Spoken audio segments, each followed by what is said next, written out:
এটা হচ্ছে গুগল ম্যাপের যে সেটা সে আবার নতুন করে রেকর্ড করা হচ্ছে। 2021 একবার রেকর্ড করা হয়েছিল মনে হয়, তারপরে আবারও সেই নতুন করে আবার রেকর্ড করা হচ্ছে। মানে এই যে এলাকাটা এটা সব আবার নতুন করে দেখানো হবে।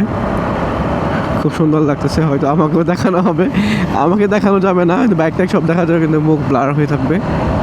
এটা হচ্ছে তাদের নতুন আপডেট। আগে তো মুখ টুক সবই দেখা যেত, এখন এরকম মুখ টুক কিছু দেখা যাবে না, শুধু মুখটা ব্লার হয়ে যাবে আর সব কিছু দেখা যাবে, শুধু ফেসটা ব্লার হয়ে যাবে। এটাই ঠিক আছে, কারণ অনেক প্রাইভেসি নষ্ট হয়ে যায় মুখ যদি দেখানো থাকে। আগে এটা ছিল না, আগে মুখ টুক সবই দেখা যেত গুগল ম্যাপে ঢুকলে। এখন আর সেটা পারবেন না। গুগল ম্যাপে আপনারা যখন 360 ডিগ্রি রাস্তায় দেখবেন তখন ওই ফেসের জায়গাটা আপনার ব্লার দেখা যাবে। এখন নতুন আপডেটে এরকম হচ্ছে, তো এটাই ভালো হয়েছে। অনেক মানুষের একটা প্রাইভেসি থাকে, এটা প্রাইভেসি রক্ষা করা হয়েছে,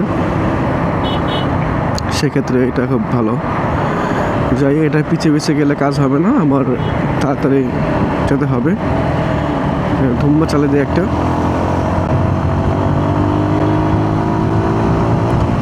না, আস্তে চালাইতে বলছো, জোরে চালানো যাবে না, জোরে চালাইতে সমস্যা আছে। আস্তে আস্তে যাই, জীবনের মূল্য অনেক বেশি, জোরে চালানো থেকে দূরে থাকবেন সবাই। হঠাৎ একটু পাগলামি বেড়ে যায়, পাগলামি বাড়ানো যাবে না। অনেক টানাটানছি, আর টানাটানির মধ্যে নাই। মামা রোডে গেলে টানা যায়, কিন্তু এরকম রোডে টানা যায় না। কারণ এই দেখেন মাঝখান দিয়েই দেখবেন যে মানুষ ঢুকে পড়ে। ওভারব্রিজ থাকতেও মানুষ করে কি মাঝখান দিয়ে ঢুকে পড়ে, যে কারণে আরও বেশি সমস্যা হয়। তাই এই সব রাস্তায়